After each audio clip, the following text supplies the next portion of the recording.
Comment prier Dieu? Si vous souhaitez faire comme bon vous semble, alors ne regardez pas cette vidéo. En revanche, si vous désirez de tout votre cœur que vos prières soient exaucées, alors vous respecterez les 4 règles que je vais énoncer. Oui, nous sommes libres de faire les choses à notre manière, mais tout a une conséquence. Règle numéro 1. Soyons respectueux envers Dieu le Père et envers son Fils premier-né. Règle numéro 2. Soyons purs. Règle numéro 3. Fuyons les gens et les esprits impurs. Et règle numéro 4. Ayons une bonne connaissance des Saintes Écritures. Soyons respectueux envers Dieu le Père et envers son Fils. Dieu le Père éternel, le souverain Seigneur, est l'être le plus puissant et le plus important de l'univers. Nous lui devons donc le plus grand respect. Dieu n'a pas besoin de nos prières, c'est nous qui avons besoin de lui en permanence. Le reconnaître est le début de la sagesse, car un chrétien, et encore plus un disciple du Christ, éprouve une crainte pieuse pour Dieu le Père qui est au plus haut des cieux. C'est la raison pour laquelle nous ne devons pas prier Dieu dans une atmosphère de colère, de dispute et d'impureté. Si nous souhaitons réellement que nos prières soient écoutées et agréées par le Tout-Puissant, nous devons faire en sorte qu'il y ait le moins de nuages spirituels entre lui et nous. Alors, comment prier d'une manière sainte? En étant pur. Oui, soyons purs. Qu'est-ce qu'être pur? L'hygiène spirituelle est primordiale. Ensuite, la propreté physique l'est aussi. Mettre un genou à terre est une position corporelle qui plaît à Dieu quand nous le prions.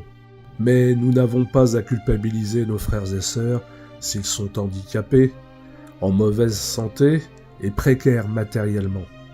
Ce sont juste des suggestions pour la forme de nos prières, mais le fond est toujours plus important.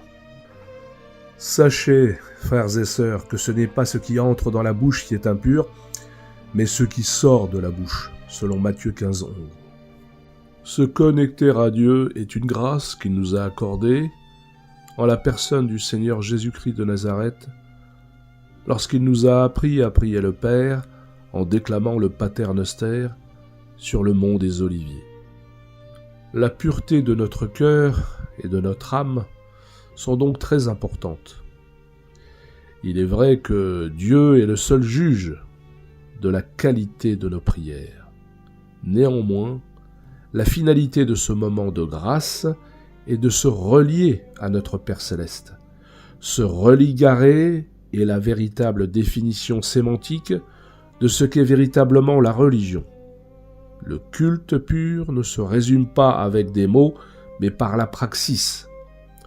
En effet, la puissance de la pratique est capitale, car, comme nous le dit Paul en 1 Corinthiens, le chapitre 4, le verset 20, « Car le royaume de Dieu ne consiste pas en paroles, mais en puissance. » La puissance du culte pur dépend de la manière dont nous faisons attention à ne pas fréquenter les gens et les esprits impurs. Oui, nous pouvons fréquenter des êtres impurs qui ont une emprise maléfique sur nous, uniquement en regardant des programmes télévisés violents, vulgaires et stupides, ou via l'Internet en nourrissant des relations virtuelles sur les réseaux sociaux avec des êtres que nous ne connaissons pas et qui peuvent se révéler être en fait impurs, donc dangereux pour notre spiritualité. Nous pouvons aussi être impurs en visionnant de la pornographie et en continuant de pécher délibérément contre Dieu sans nous repentir et sans modifier radicalement ce mauvais comportement qui mène à la mort spirituelle. Tout cela sont de véritables nuages spirituels entre Dieu et nous. Pour apprendre à prier Dieu de la bonne manière, il nous faut acquérir une bonne connaissance des Saintes Écritures. Oui, prier Dieu, c'est parler peu, mais d'une manière sainte. Par le Pater Noster, le Notre Père. Les louanges et les remerciements, les requêtes de protection et de guérison, et aussi par l'intercession. Nous devons éviter le bavardage stérile, car je le répète, nous nous adressons au Dieu Père Tout-Puissant et non pas à un ami humain. Il s'agit, mes frères et sœurs, du plus puissant des Elohim. Donc, même si Dieu est le seul juge de la qualité de nos prières, en y respectant la forme, nous lui montrons le degré de respect que nous lui accordons. Ce que je vais vous dire est le principe le plus important concernant la prière adressée au Dieu Tout-Puissant. Oui, toutes les paroles prononcées dans le cadre de nos prières impliquent une responsabilité de notre part.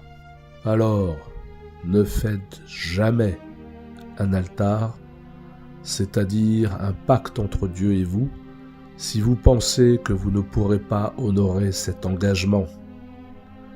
Pour paraphraser Matthieu, au chapitre 5 et les versets 34 à 37, Jésus nous affirme que nous ne devons pas jurer, ni par le ciel, parce que c'est le trône de Dieu, ni par la terre, car c'est son marchepied.